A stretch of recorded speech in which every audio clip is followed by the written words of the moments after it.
Hi, everybody. Thank you for joining us tonight. My name is Leonard Bopp. I'm the artistic director and conductor of the BlackBox Ensemble, and I'm joined tonight by Erich Barganier and John McCarthy. We are presenting the digital premiere of Erich's piece, Flyover Country, which is based on poetry by John. We premiered this piece in April of this year at the DiMenna Center in New York City. It's a really thrilling piece, and we were very proud that Erich asked us to perform the premiere. It's a multimedia work. It includes fixed audio and a video that goes along with the piece, and you'll be seeing it come to life in a new way tonight as part of the digital premiere.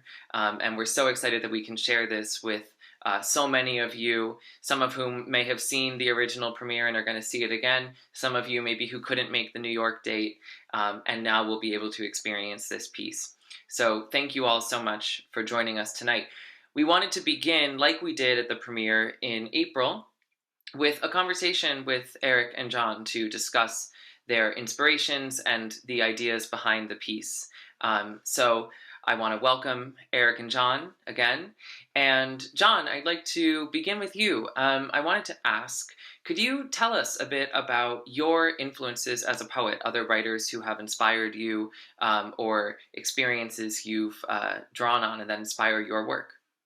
Yeah, well, first off, thank you, Leonard, and thank you, Erich, for bringing the piece to life, and thank you all for attending the digital premiere tonight. The influences certainly run deep and many. I think there would be too many names to actually list. So I apologize for any names that I will think of later and would wish to have said.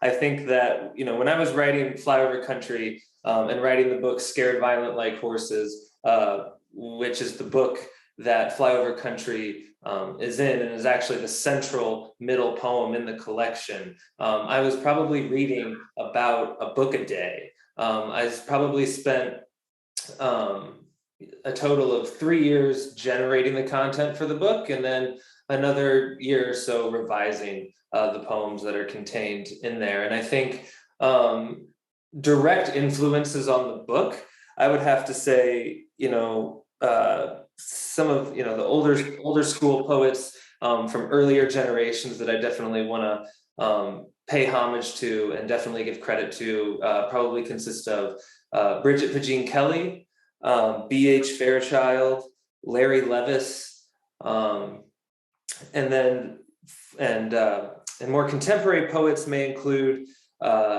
Judy Jordan,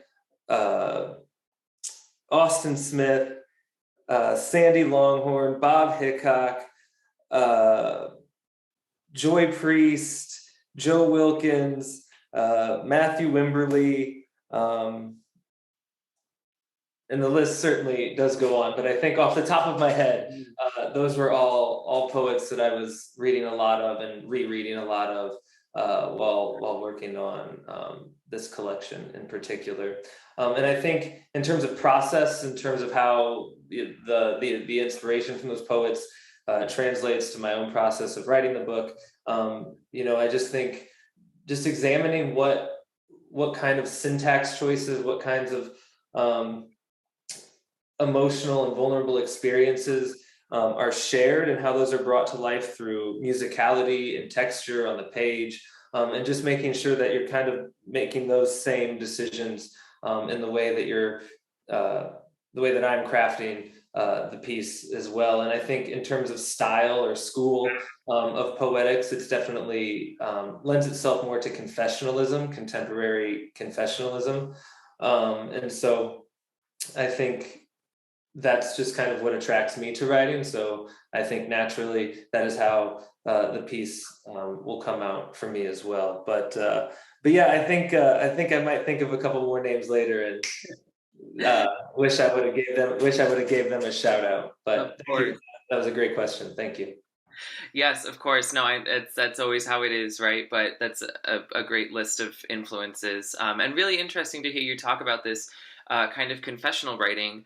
And Erich, this might be a part of your answer to my next question, but I wanted to now ask you, Um, what drew you to John's writing, and specifically, what was it that made you think not just this is great poetry, but this really lends itself to a musical piece? So for me, the magic of John's work, I think, was the way that his language, his the visualization of everything in those poems, it's so visceral. And it's honestly, I can't think of anything else like that I've read in American literature like right now. It has a very pronounced beauty to it that you would, but it has that same level of violence that you would see like in a Cormac McCarthy book, but it's done in a very relatable way that resonated with a lot of my own life experiences. So it immediately felt like his language was not only immediately interesting and visceral and pretty much whatever I liked in literature anyways, but it felt deeply connected to my own life experience. So um, you remember reading that book when I first found it, probably like 3 times on a porch, just waiting to get back into an apartment I was trying to get into at the time.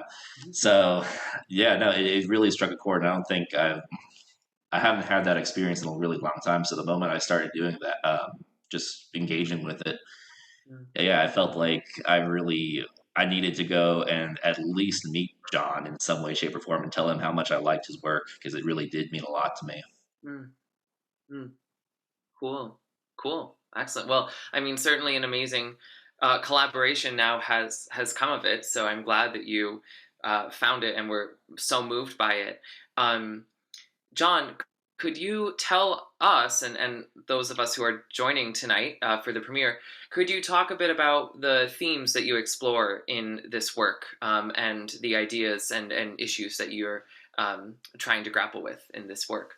Of course, yeah. The book contains multitudes. I know that it's a bit cliche to say that at some point, but I think at the core of the book, "Scared Violent Like Horses," Mhm. the title itself is a metaphor, right? Horses are domesticated, they're gentle, their relationships with humans is very tender and very loving, and is one of reciprocity and respect. Yeah. But if you sneak up behind a horse, they kick. And when they get scared, I moments of violence can occur unintentionally, and so I think a lot of well, one, I believe all violence comes from a place of fear, and two, especially when that violence is intersecting or related to what we call toxic masculinity. I think that violence in particular is related to a very specific kind of masculine insecurity and masculine fear and kinds of generational trauma that are perpetuated throughout the family, throughout father-son relationships, and through just male relationships in particular. And then I think that is probably one of the more dominant themes of the book. But I would say that particular narrative strain also intersects with religion, the idea of God in some way, as well as class, and then that class probably intersects in some way with regionalism. The book is set in the rural Midwest, um, and so I think all of those themes just kind of intermingle and weave together throughout the collection. Mm. Yeah, yeah, very, very, very interesting. And Eric, then could you tell us a bit about how you? Well, first of all, I'd love to hear about the. You mentioned that this piece relates to your own experiences. I'd love to hear about what resonated with you in that way, but then also how you tried to realize it and reflect these themes that John conveys in this work, reflect them musically.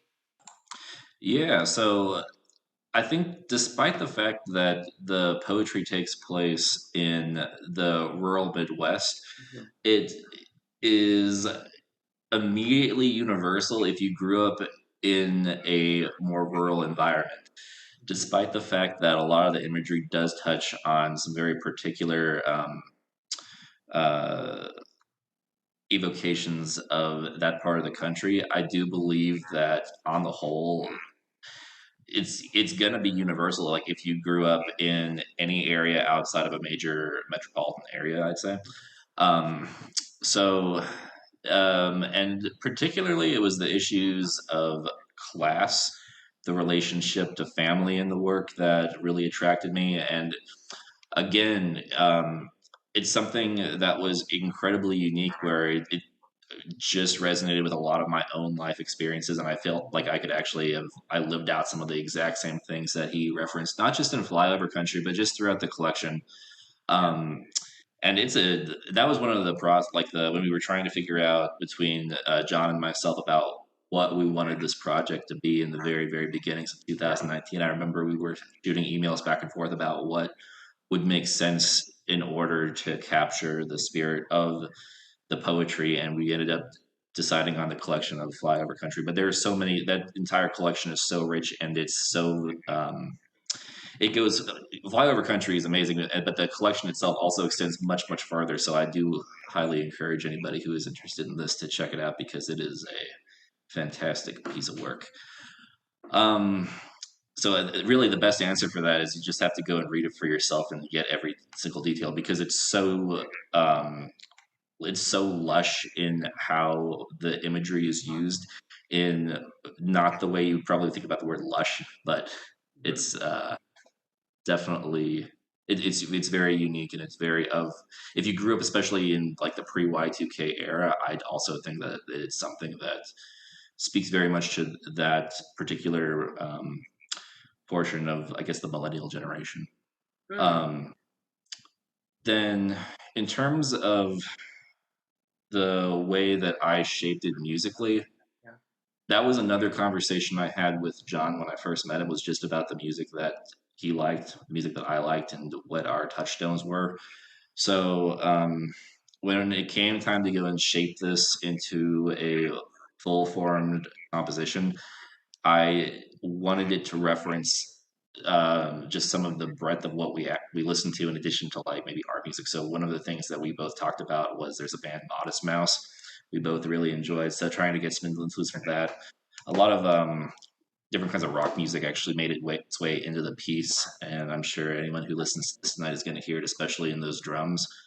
Um, Besides that, the the way that I did not want to really put my own voice on this as much as possible. I wanted to go and show this work off to a larger audience. And I really just truthfully wanted to be a vessel for John's art. So the way that I kind of approached writing this was I just read the poetry over and over again. John read the poetry for me. I just kind of listened to the way that he recited the work, and the way that I personally recited the work, and I used that to basically decide how any kind of lyricism in it would be based around those kinds of rhythms. Um, and then I think besides that, honestly, all my other stylistic elements kind of just come from my school and who my teachers were. So there's just influences from like Julia Wolf and Robert Honstein and Joan LaBarbera and stuff. So those things make its way into it as well. But truthfully, at the end of the day, I really just wanted the piece to speak to John's work. That's honestly the most important part for me. Yeah. Yeah, that makes a lot of sense. And John, could you talk a little bit about what that collaborative process was like from your end? Had you ever uh, worked on a musical collaboration before, and what was the experience like working on this piece with Erich? Yeah, I've never had a collaborative experience where someone has wanted to adapt a poem, let alone a 7-page poem, into an even in length piece. So I had no expectations and no clue what I was getting into. Erich reached out to me and said in so many words what he just how he answered your question, Leonard. Sure. He just told all of you. And so I was like, sure, yeah, okay, I'm down. this sounds cool. And so I think, when someone's engaging that intimately with your work, you'd like to get to know them. So it was almost like we should have a date and chat on Zoom. And so I think we first chatted in 2018 or early 2019. Just kind of had a meet and greet, and I think had a drink or two over Zoom, and then we just talked about the work, talked about kind of what Erich was envisioning for it. Asked for some of my musical influences, which I think can, as he said, can definitely be felt in some of those meatier parts of the piece. And COVID hit, and so then I just think we were all trying to navigate our way through the world, and then we picked up I would say some pretty steady communication again in like late 2020 or so, and met fairly regularly to kind of just chat about how it was evolving, how it was going on his end, and so really, I was hands off with it. I think I personally believe like once you produce something, once you put it into the world, it's not yours anymore. And so, the book in many ways, even though it's from my lived experience, is certainly, open to anyone else's interpretation, and is, I've processed it. It's been exercised. It's not mine anymore. And so I really, I trusted Erich to just, do whatever he wanted with it. I wasn't going to be precious about it. But it was fun to be kept in the loop and hear about its evolution over a beer every now and then. Yeah, definitely. Cool. That's very interesting. Yeah, I remember it's interesting just to hear the timeline. I mean, I came on board and heard about the project in, I think, December of 2020. It had been such an adventure and an exciting process to then go through all the preparation of ultimately bringing it to life. Erich, just to wrap up here, before we hear from John, could you tell us a little bit about the multimedia elements that you include in the work, in addition to, of course, the composition? Can you tell us about the video? Yeah, I wanted this piece to really be worthy of being an evening long experience. I wanted it to be something where you really sat down and could get wrapped up in the entirety of it. So to do that, I created what is essentially a background video to the overall work that is I it's inspired by what's going on in the text in each particular movement. And I'm trying to basically, instead of typically having, like with a video, you usually assume there's like some kind of narrative in it. It's having some kind of, it's telling a story more or less. In this case, like in many other works, I think I wanted this to be closer to like a backdrop rather than having it be something to really pay attention to. I just wanted to go and use it as a way to go and create environment through the entirety of the piece. And I'm sure you're going to be seeing some of this tonight. And then in addition to that, I wanted to also make sure that that stayed coherent. One of the things that for me personally that I do not like in certain productions is when you have a silent movie, a movement stops and you have the silence, but there's still motion happening, and it kind of takes me out of the moment. So in order to go and kind of stitch things together and keep the listeners ideally in the space, I created a very quiet electronic track that runs throughout the underneath all the live music of the work. So to create a thread that you'll probably hopefully won't notice it from a listener perspective, but it's just low enough where if you listen really close, you might hear something, and that's for me a big part of what creates a more encapsulating experience. Um, yeah. Yeah. Well, and when it's performed live, certainly when we're in the physical space, you can't always hear it, but you can feel it. Actually, you have the sense that there's some ambient texture underneath the whole thing as like this constant. Right, and really, what it is it's all sub frequencies, it's all bass tone. So ideally, you might, even if you don't experience that, if you do get a chance to see this live, hopefully you will feel it kind of in your chest. Yes, yes. That's how I remember it. Well, thank you so much, both of you, for joining us again tonight and being a part of this digital premiere. Thank you to everyone who's tuning in. We are so glad that you are joining us tonight, and hopefully you will soon have the opportunity to hear this live again. But for now, I hope you enjoy the digital premiere. And before that, we're going to hear. From John, who's going to read some of his new work for us. So thank you so much, everybody, for tuning in, and I'll pass it over to John. Thank you again, Leonard, and thanks, of course, Erich, for all the genius and care that you took with the work, and thanks to the BlackBox Ensemble for bringing the work to life and creating something beautiful. Before the evening length piece begins, I'll go ahead and give a short reading. I'll open with the title poem to the collection Scared Violent Like Horses, which Flyover Country is in. Scared violent like horses. I was too young to call him a friend, but I had a classmate once who snuck up behind a horse, and now his body is made of a long time ago. He is the quiet space in memory where he never sat next to me again. Back then, everyone I ever called a friend held fire in their fists when they talked to me. Their fists were dingy, grime-covered, and grease-slick, as if they were made of horsehair, as if they were untamed and lonely, galloping and wind-swollen. We didn't know how to talk about loss, so we made each other lose. We went to fields to see who could take the most damage. We went to fields that smelled like the boy who became an empty space on a Tuesday morning a long time ago.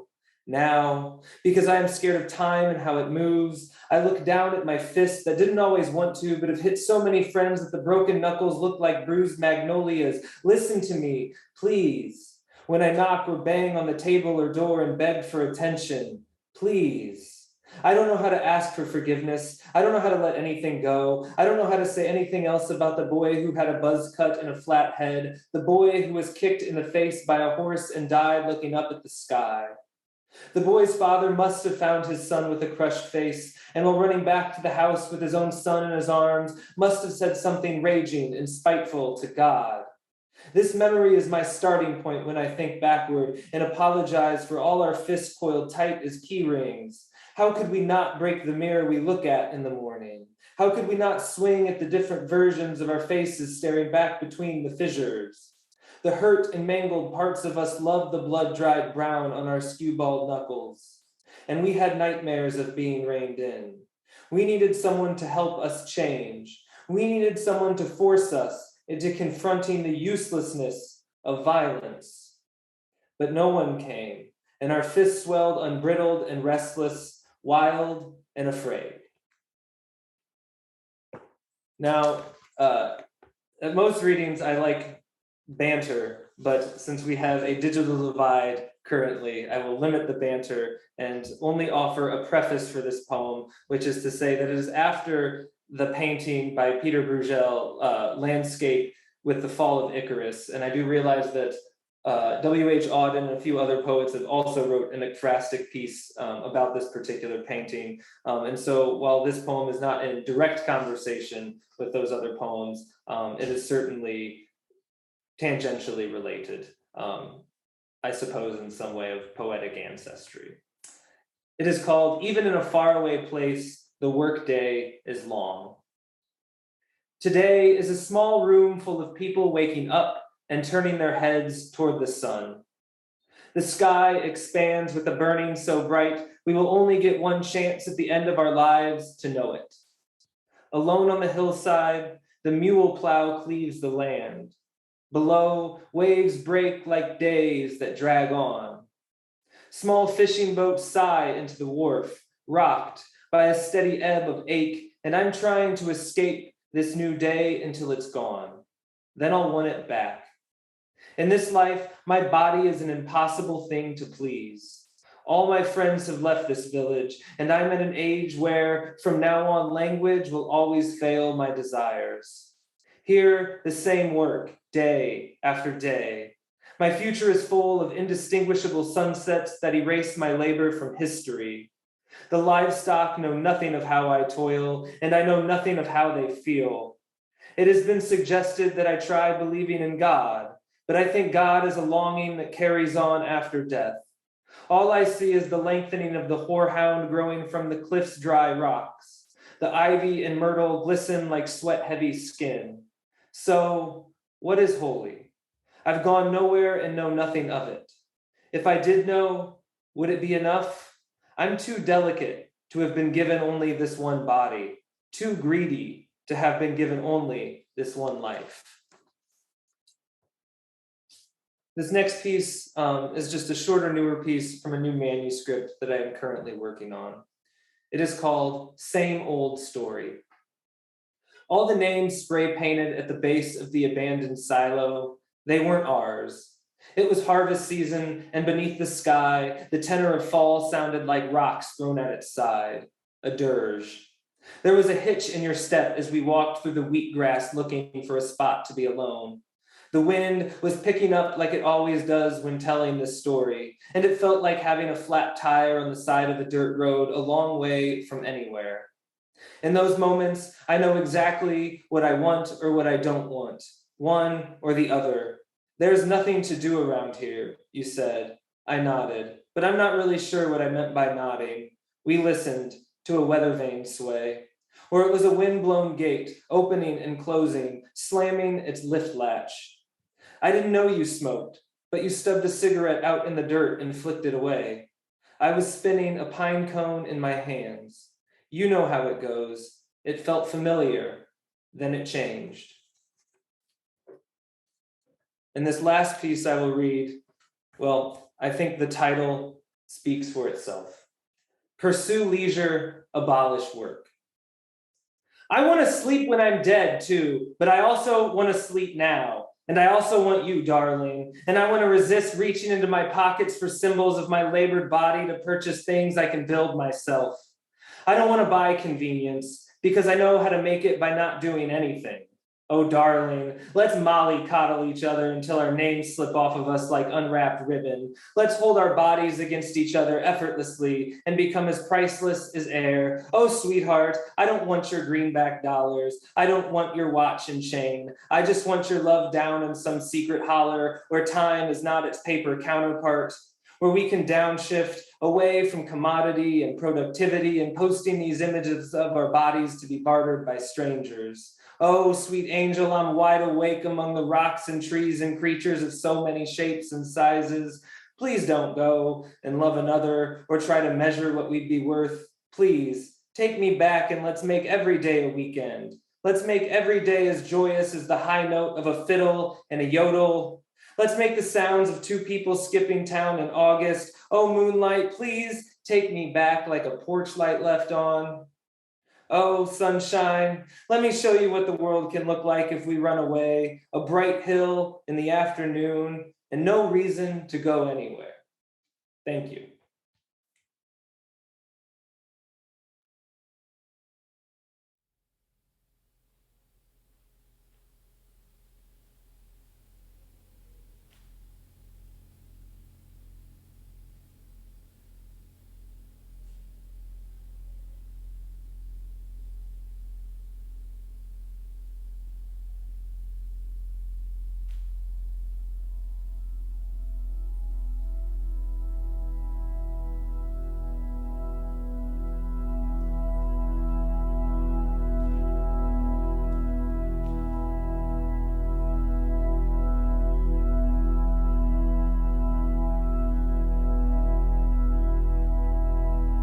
Here is my only life.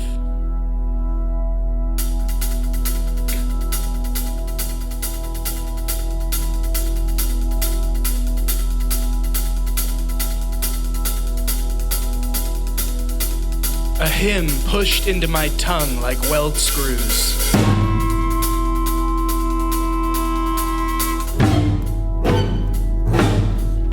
The pulsing of a cricket in a crow's mouth.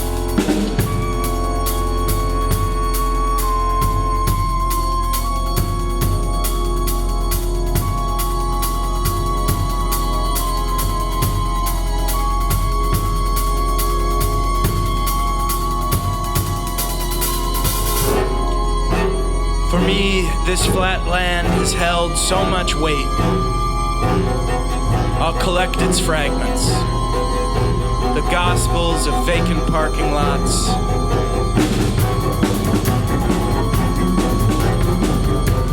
The quietude of single-lane dirt roads. Off to the side, a new family watches their newborn play in a sandbox at the edge of a cornfield, where possums go to die alone in the husks, while we go on existing.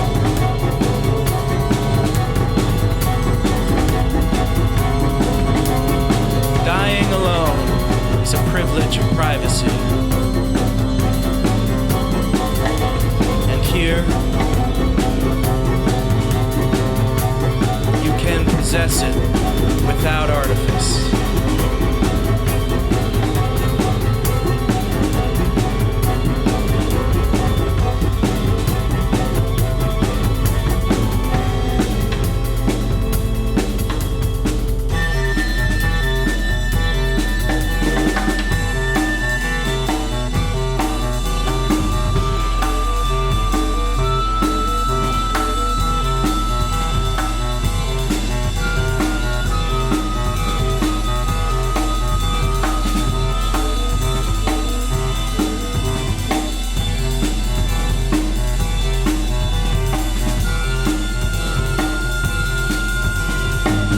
No tall churches or taller skyscrapers.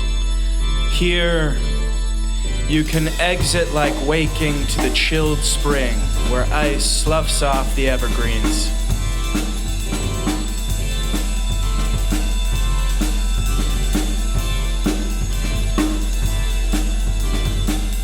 And the shimmering reminds me of church bells. And the acorns unearth themselves amid the dead-colored leaves that go on living a buried life.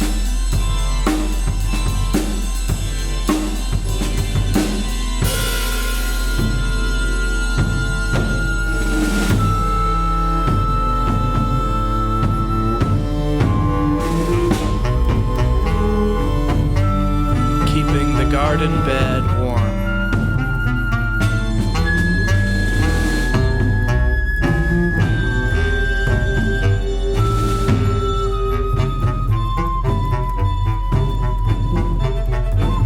Place is sad if you stay long enough.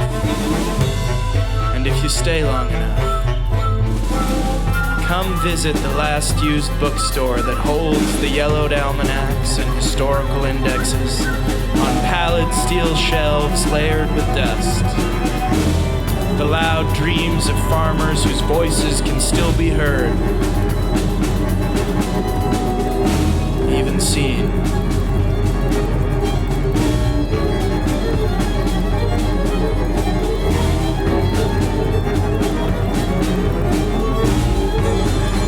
Their clothes billowing like flags strapped to a clothesline.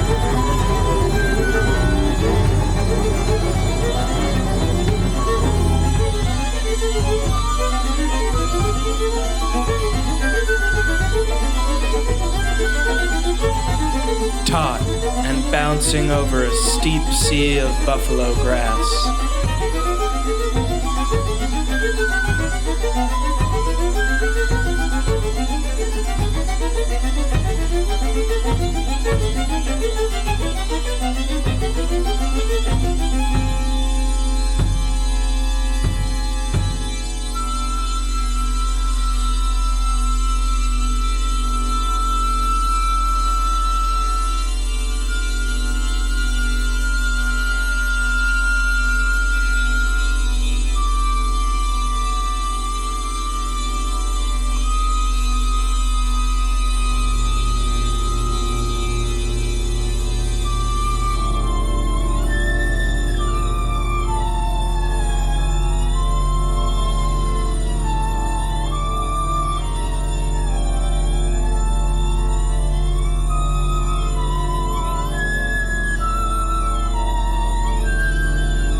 depths of a landscape.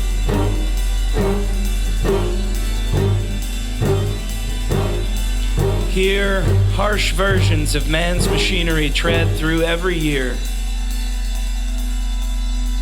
And between each season,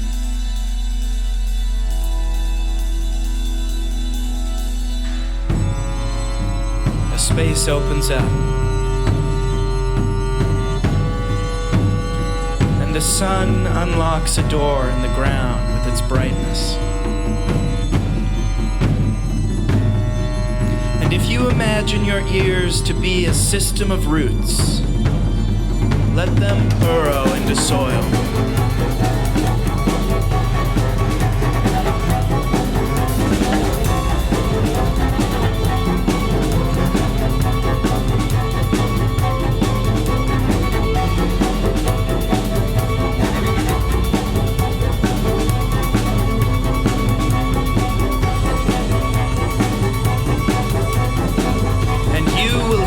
Beyond this voice,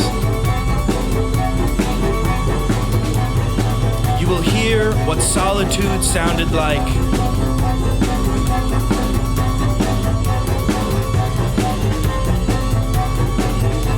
Before it was alone.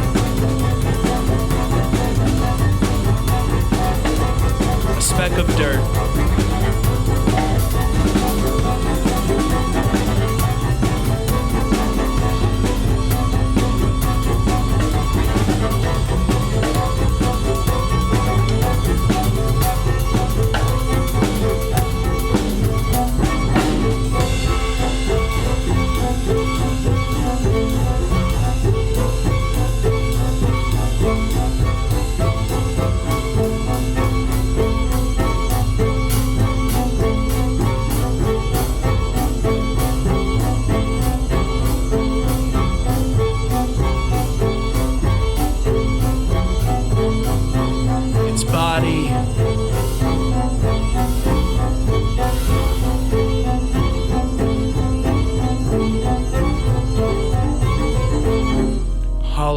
Fervent and raw.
The incessant silence of the central Midwest drove my mother mad.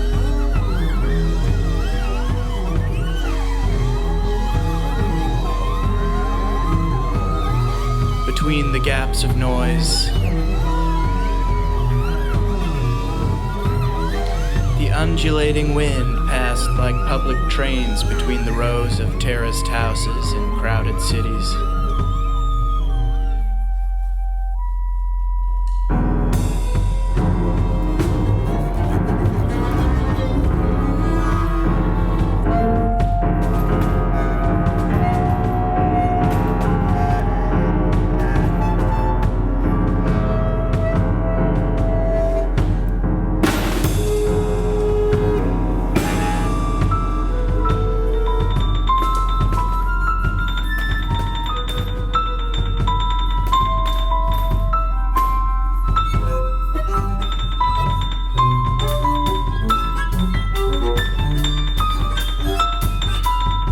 No peace for her.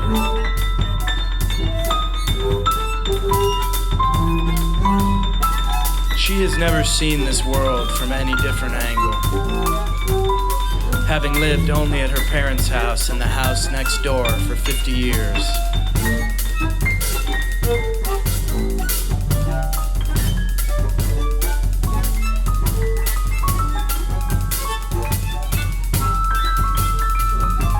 To not move like that means to measure dust by the buckets of light casting shadows on the wall each day.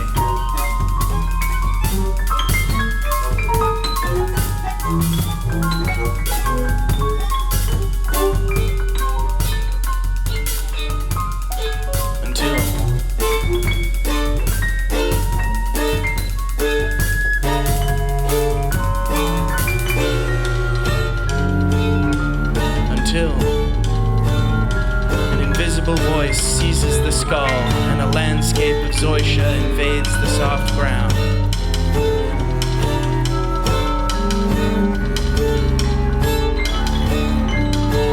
Infertile seeds of motherhood and identity.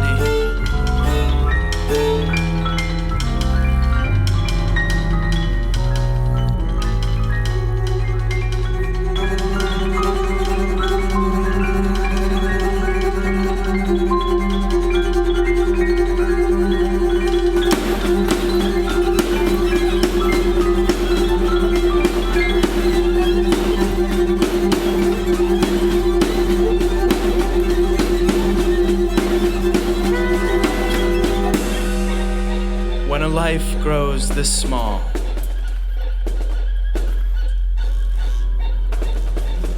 turns this rough,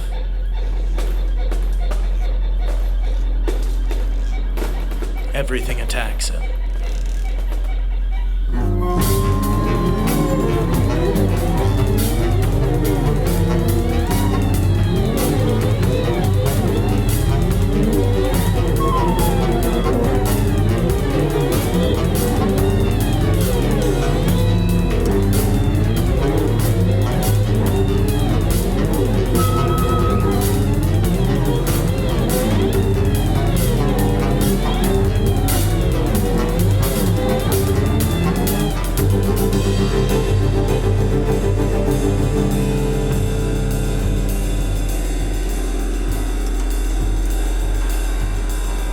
The skinny arms of our ginkgo in our backyard.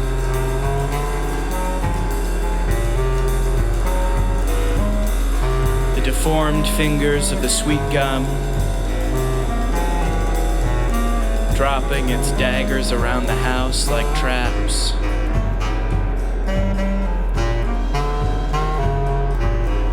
They were the only trees swaying in the pale light of a blank bedroom wall.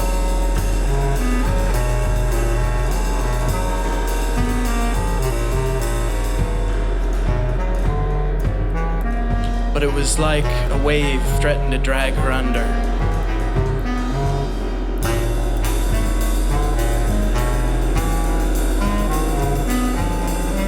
And it did.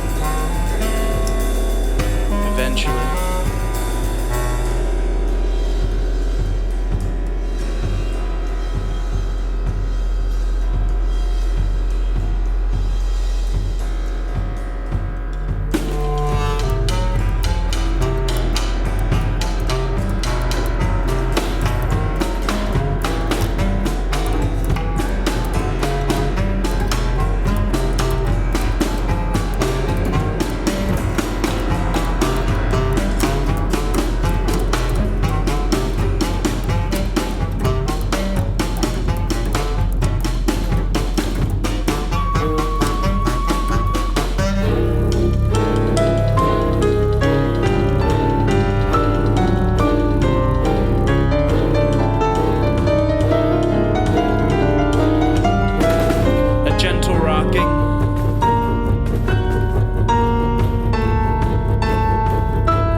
succession, a fierce drowning between the slab lots of two houses that have settled forever at the bottom of Springfield, Illinois.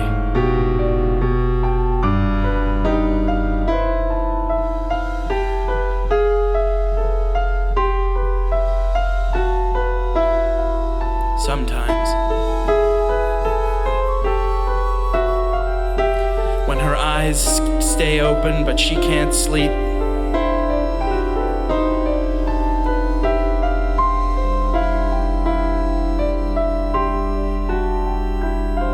she'll ask,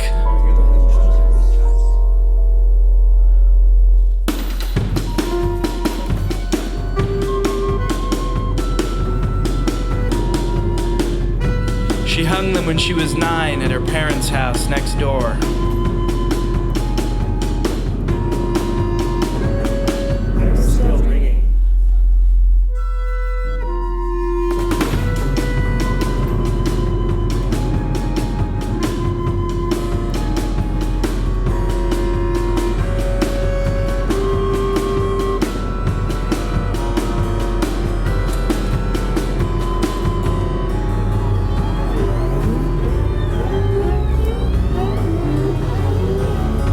Comforting that must be for her, I think.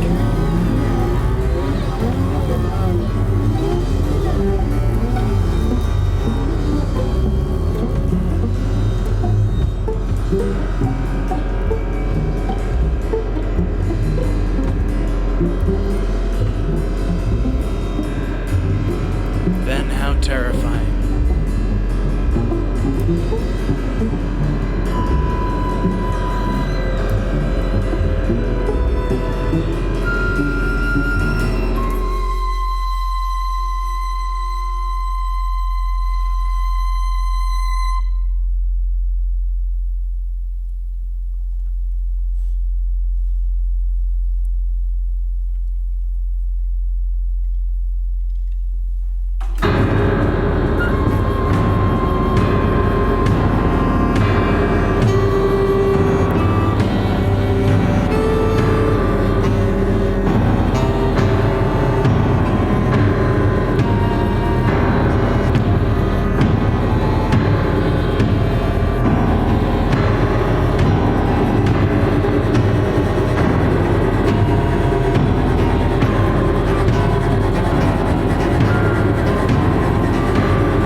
What of my father, who lost his father at 9?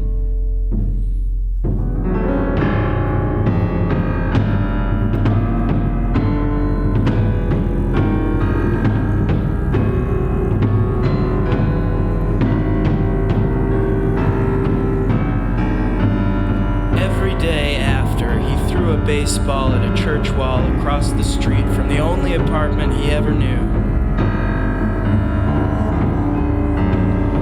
Playing basketball on the sloped hill of a parking lot with other lost kids on the north end. Until he moved in with my mother in the only place she ever knew, and together, the two of them compared the only geographies they ever believed in.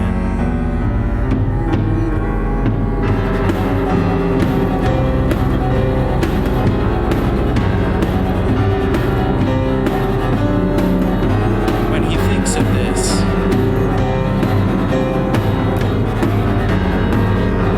his face reminds me of a barn's haymow rotting away, insulated with owl nests and mouse skulls,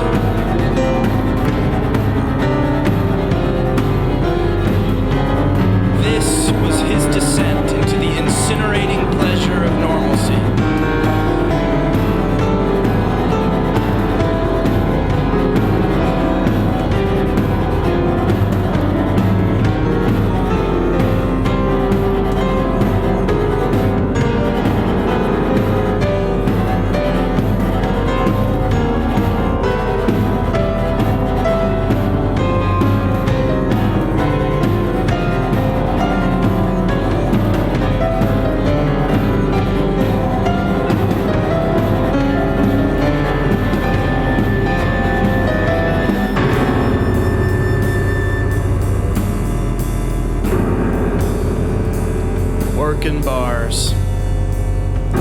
Work and bars. Long days of the factory belt hangover. Work and bars.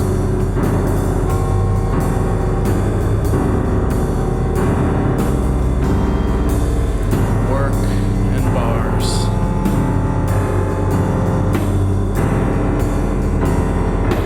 Long days of the factory belt hangover.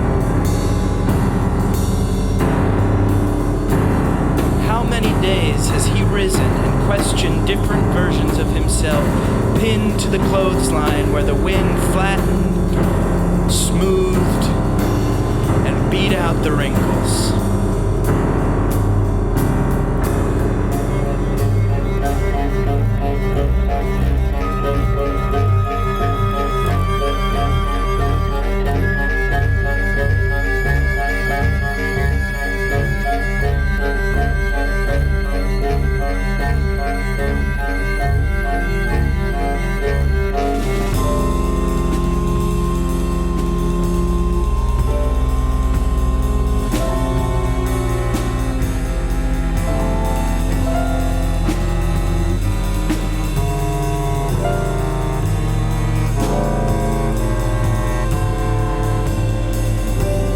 It was hard for him to reach into a closet too small to contain the dreams that went missing and pull out a routinely painful, uniformed version of himself.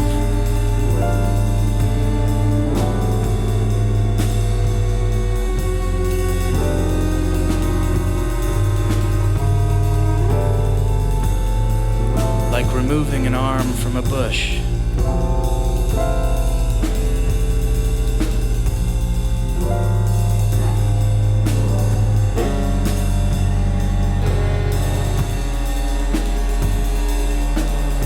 Finding it scratched by thistle and covered in cockburrs he pretends don't hurt.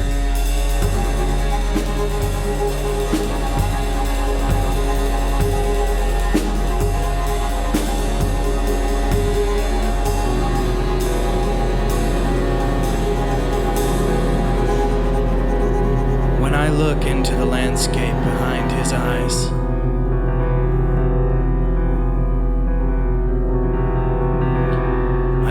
it was too much for him to slouch every day through the sedge grass shadowed with sycamores and elms.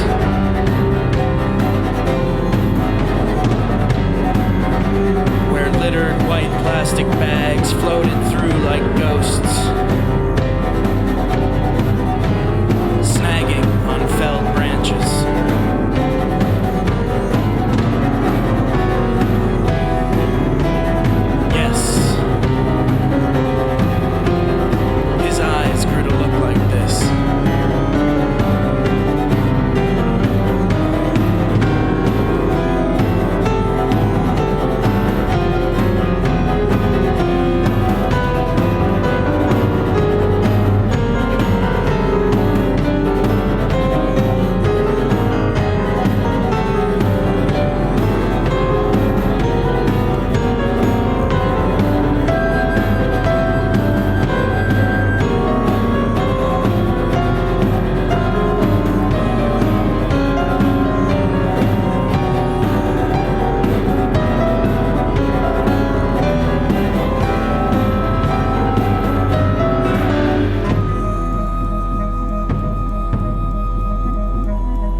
His wife is asleep in a bed that is falling into the ground.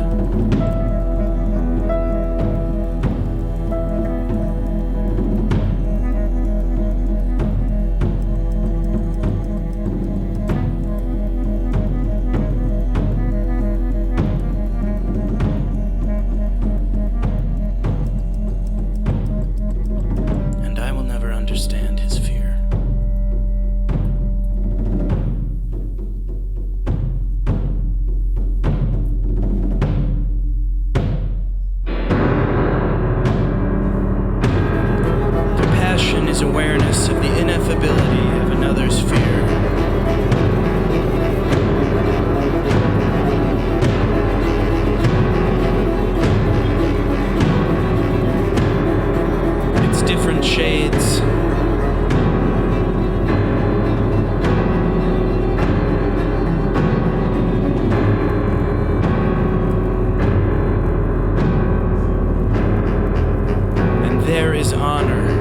weathered crumpling of his face.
When I had a loose tooth, my father yanked it out with a wet rag.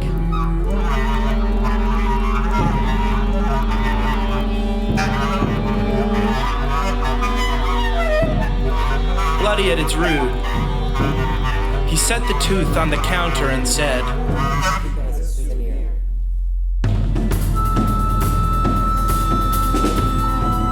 he left me alone after. Went to visit my mother in the hospital.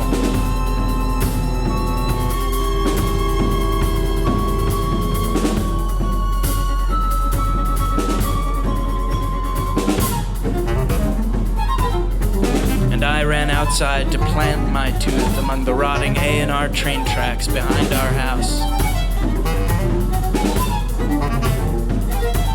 Dismantled and stacked.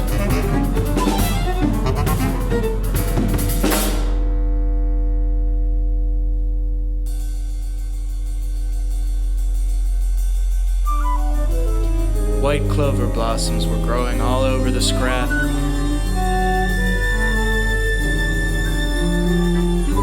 Burning with the kind of rust that stained my hands orange.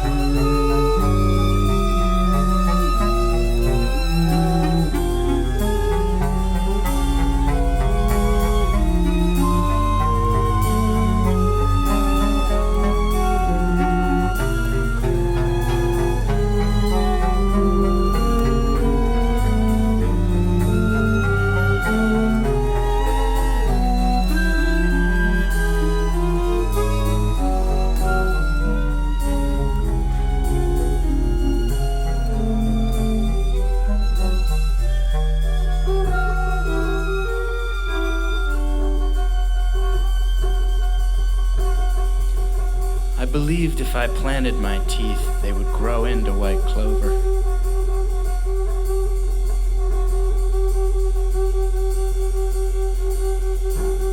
I shivered as the wind entered through my sleeves.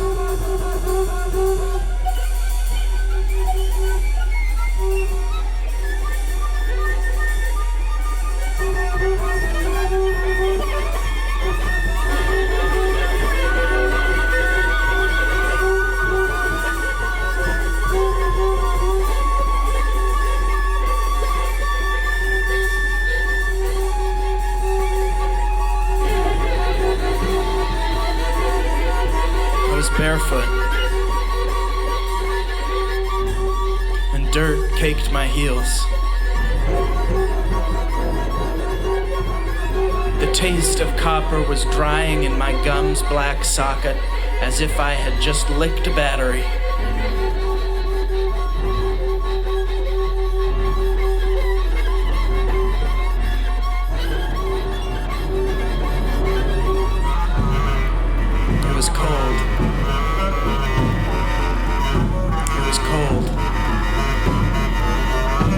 was cold.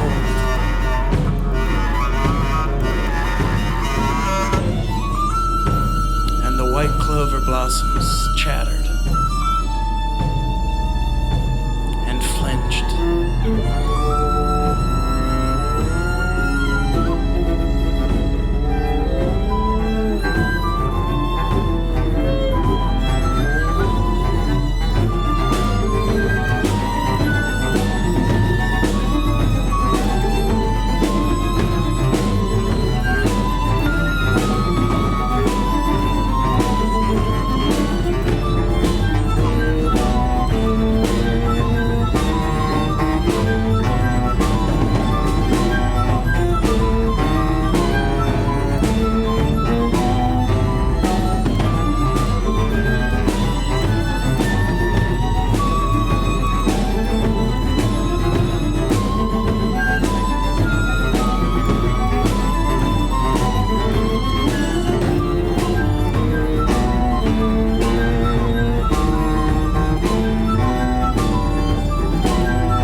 Fleshy ends of white clover chewing the edges of my skin.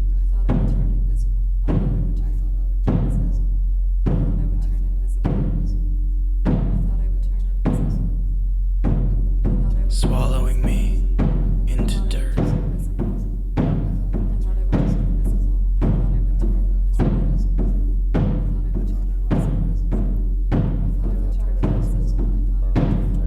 Face up.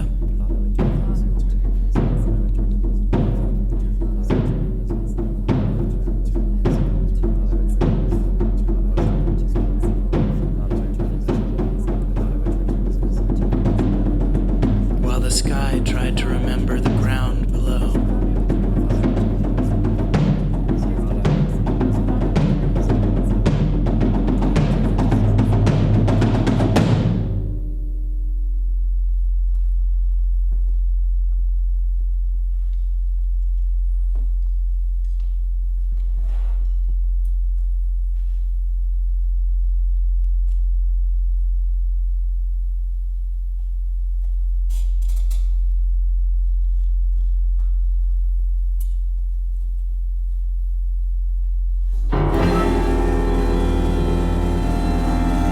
It is always winter again, and the gutted deer hang from their hoists and gambrels and lose their blood in the snow.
Snow sounds like a jaw grinding its teeth in a very quiet room.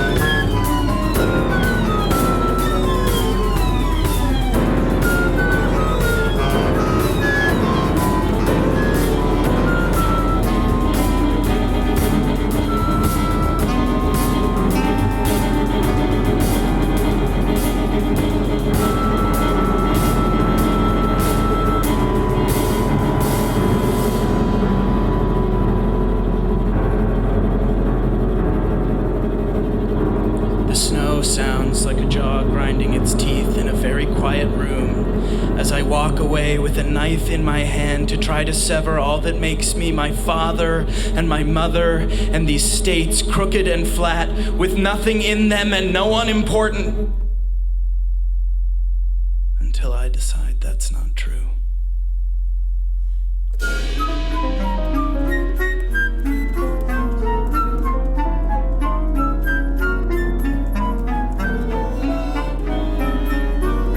Sever anything.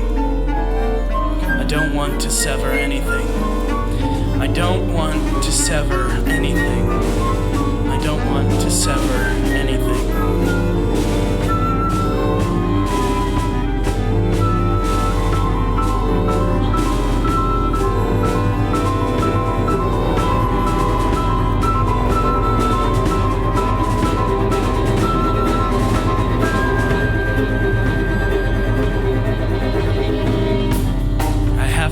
Back to the deer, hooked and hanging.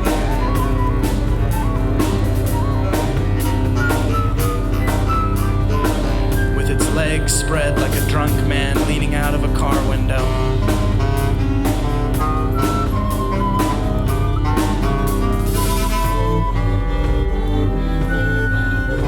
With his arms splayed and his eyes rolling back into his head.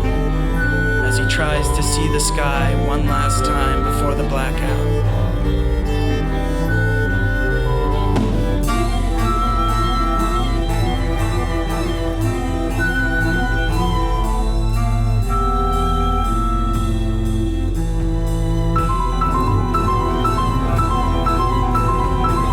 This deer, this beautiful animal, slicing and dressing.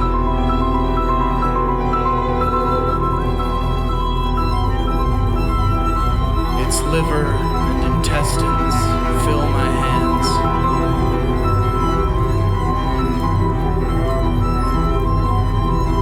My nails are so deep in blood.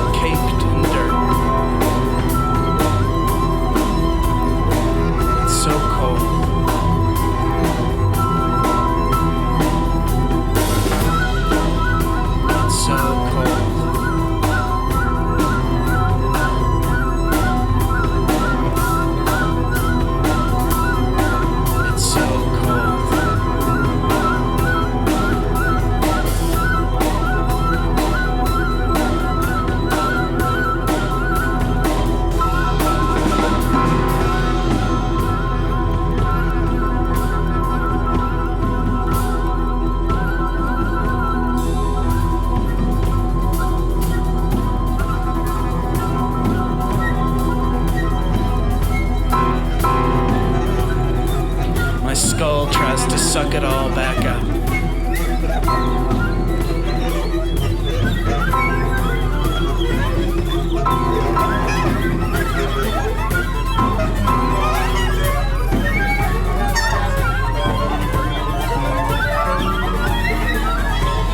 It sounds like a throttle choking.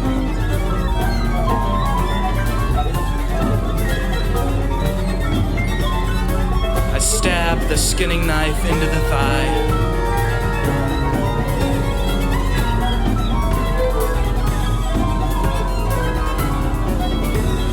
Tear the pelt away from the muscle.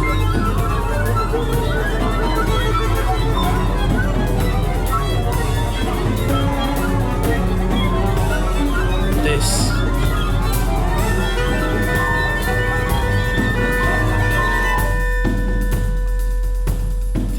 life I know.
The first time I heard my friend say Flyover Country, I had no clue I should have taken offense.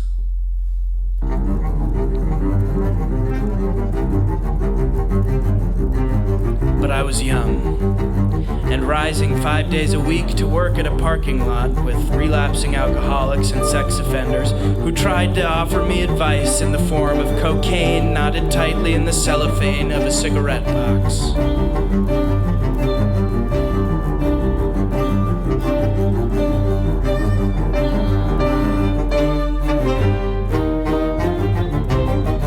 I wanted to stay there forever, because I wanted what was familiar and what was comfortable to remain the same.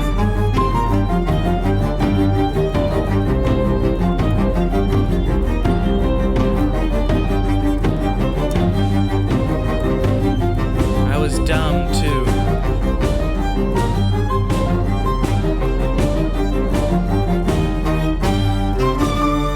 And I thought every place was the same then.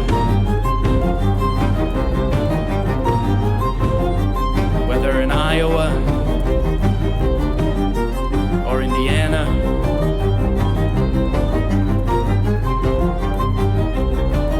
Missouri or Ohio, all their drugs were the same.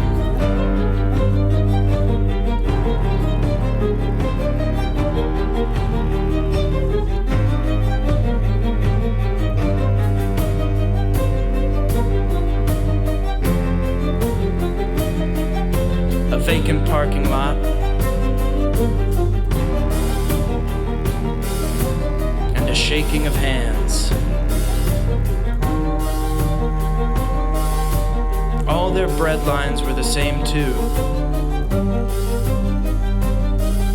smelling of antiseptic, with 12-inch TVs holding auxiliary cables in with Scotch tape.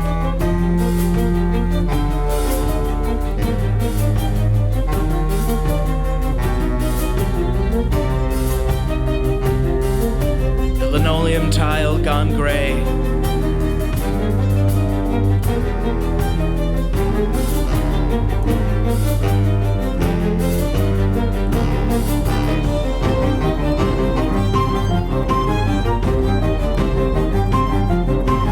Black streaks from the chairs scooting. Canned food stacked like tin pillars, piled next to cracker boxes inside laundry baskets.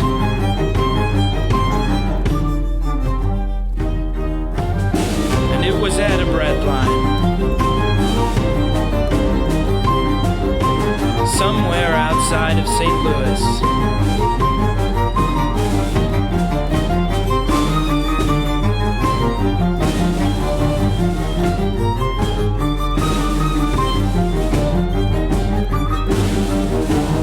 Its frowning arch far off in the distance of clouds.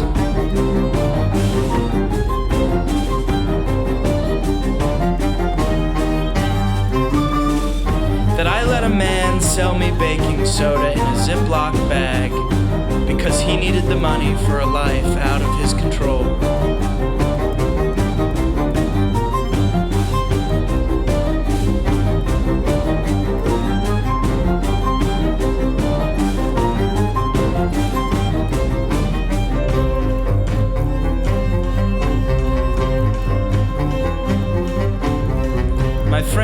I wanted a free meal before driving across state lines with a pound of marijuana under my old baby blankets in the back of a station wagon.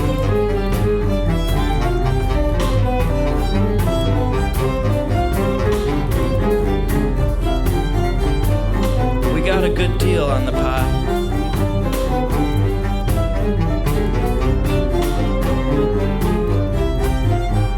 And we wanted to sell it and keep driving.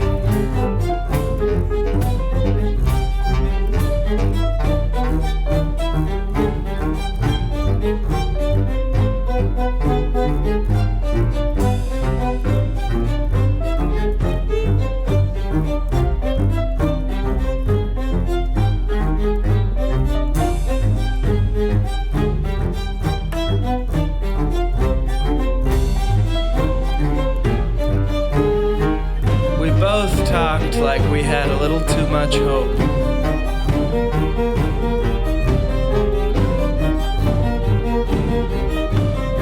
I made a phone call.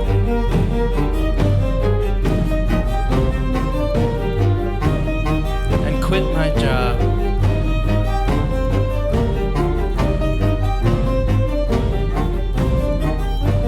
And we drove on.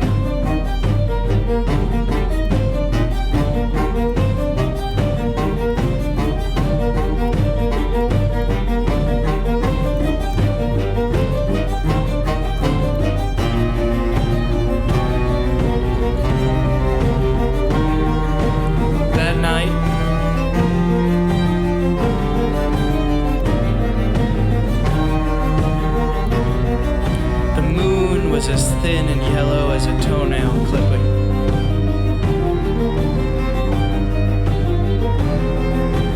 Everything was quiet and free.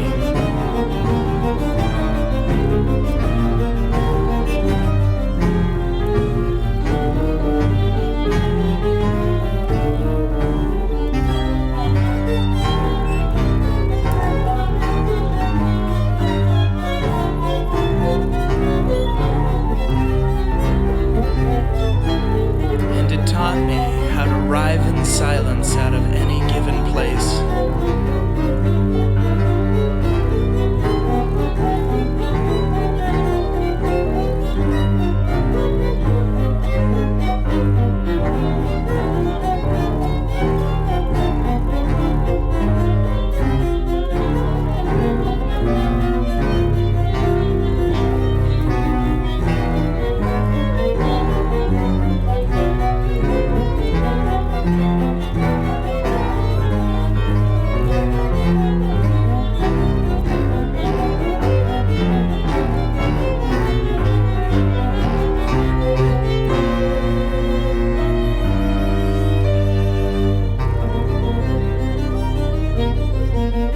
Two spaces are alike.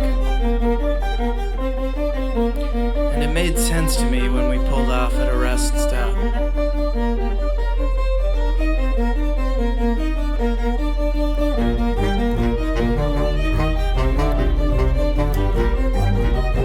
We sat on a bench. Staring up at a passing plane.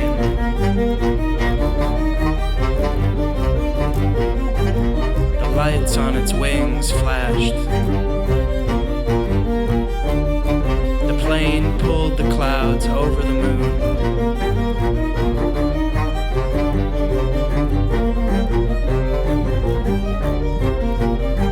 Like stage curtains.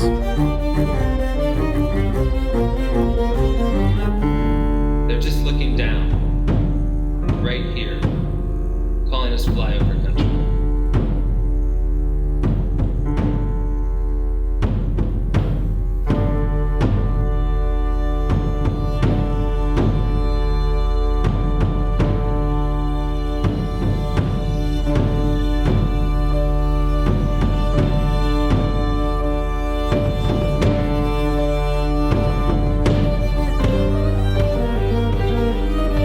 He said it soft.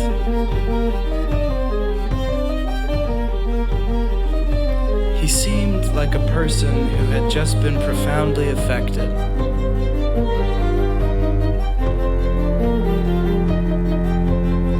by the sudden return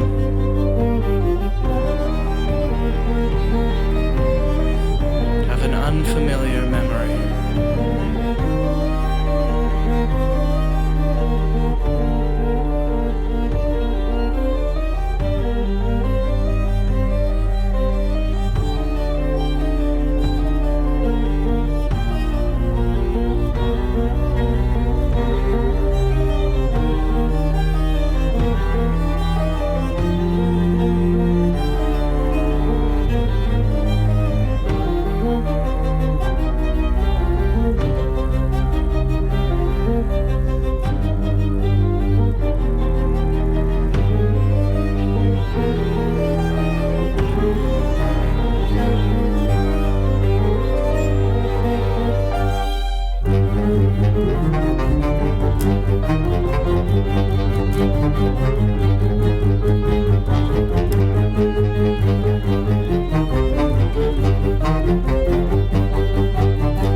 speck of dirt sings from its fallowed field. Abandoned by harvest and covered with frost.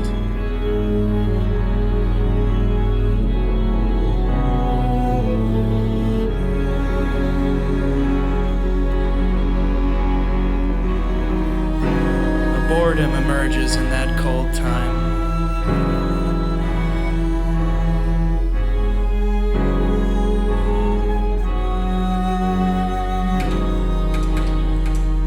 patience is tried.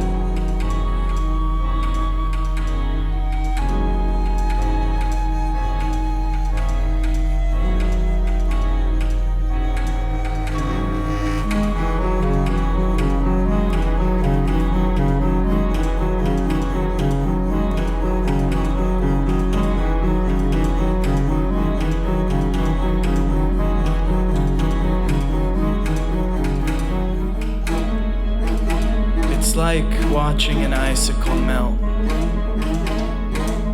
drop by drop from a gutter, only to freeze again on an old porch.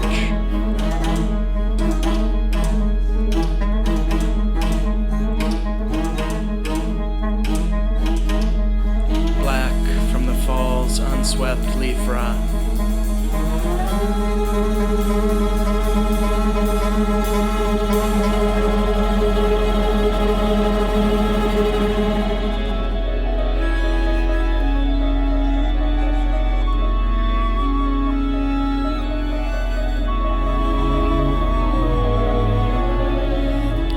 Spent lifetimes inside, watching a house be dismantled.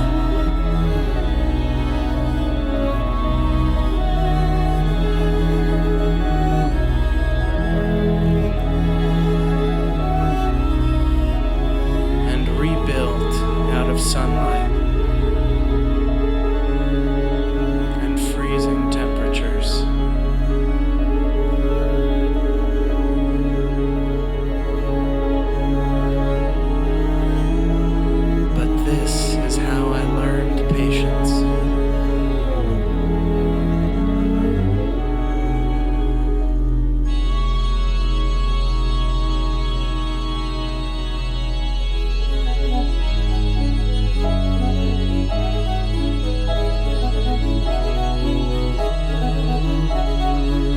How to control my burning.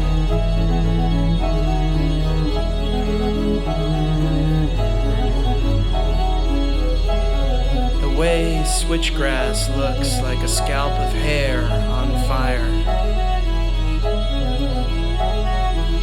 nodding back and forth in the wind.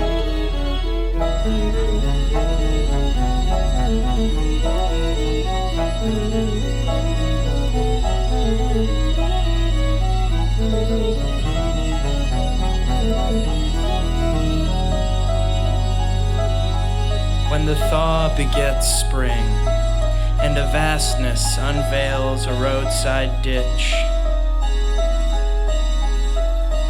a green population sign counts the number of people within its small city limits.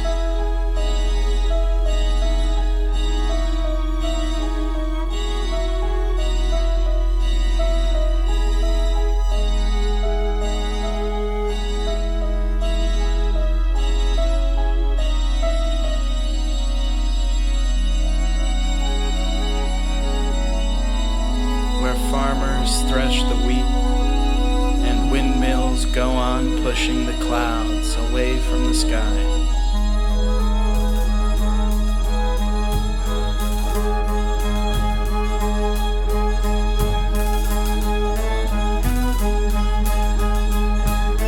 To let the light down on the water towers that look like giant golf trees. Poised, waiting for any benevolent hand to swing the weather.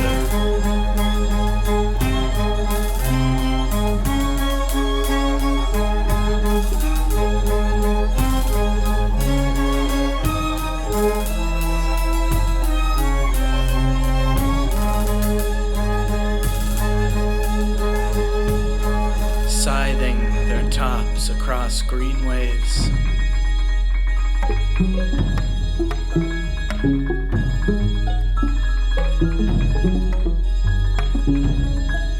When the dirt sings,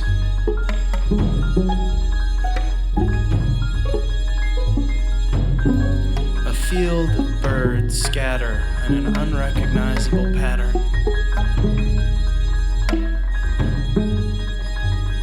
And mystery is tilled.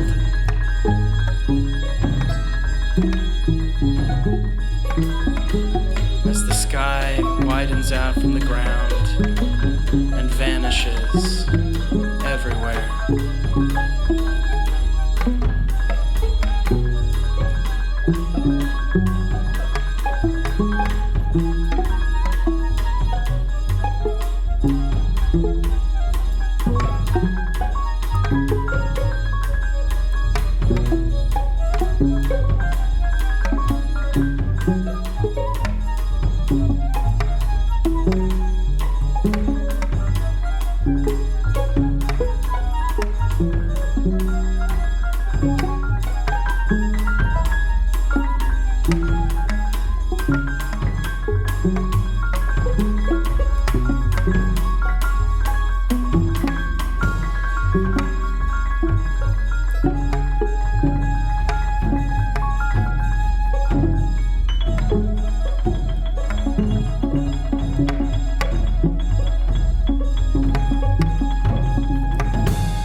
Such soft violence renders and yields this truth.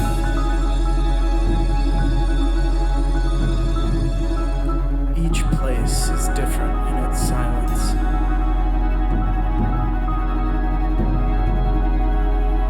In its upward reaching fields.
You to misunderstand its rhythms.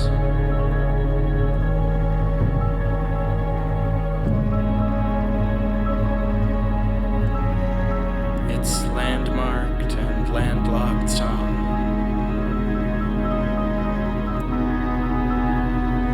The imperfect order